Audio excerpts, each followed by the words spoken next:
Hello, this is John from caveofprogramming.com. This is the second tutorial in our series of Java tutorials for complete beginners.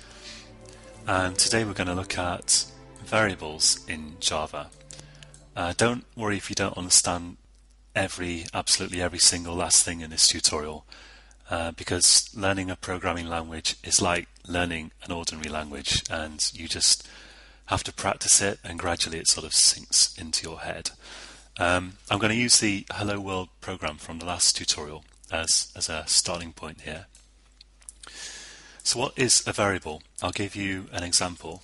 I'm going to type int, and I'm going to make up a name here, my number.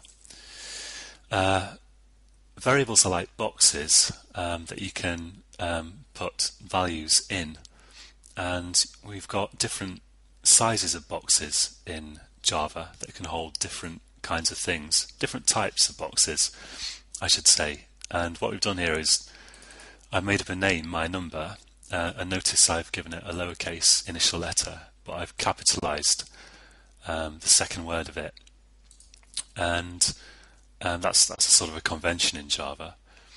And my number is of type int, which means integer, meaning that this box can hold an integral number, a whole number, in other words, negative or positive.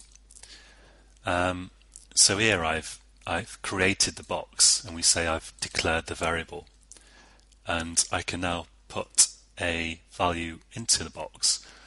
I can say my number equals 88 or whatever, and I'm now initializing the variable. So I've declared the variable here, now I'm initializing the variable, and I can output this by the same method that we used in the first tutorial. I'll type sysout, I'll press Control space, and Eclipse creates this system.out.println, print line for me, and I can just put my number in there, and if I click the green run button, it outputs 88.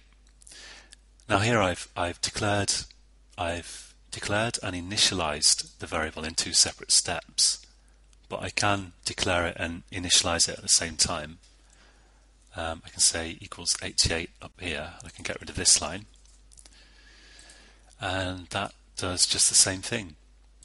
Now in Java there are 8 primitive types of variables, and we're going to go through these really quickly, and then in the next tutorial we'll look at classes a little bit, classes and objects. So we've got an int here. An int is a 32-bit value in Java.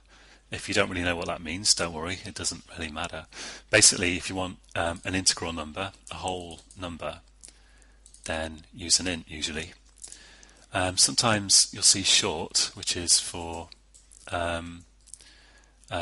well, it's a 16-bit value, so it can hold slightly smaller numbers. But still, you can fit quite a lot into it, probably up to, I don't know, maybe 32,000, I think. And we can output that the same way, sysout my short. And there's also a long version of an int for really long numbers, my long. And these names here, by the way, could be anything. I could call these apple, cat, absolutely anything at all. So I'm just making up names for variables. Let's output that. Sysout my long.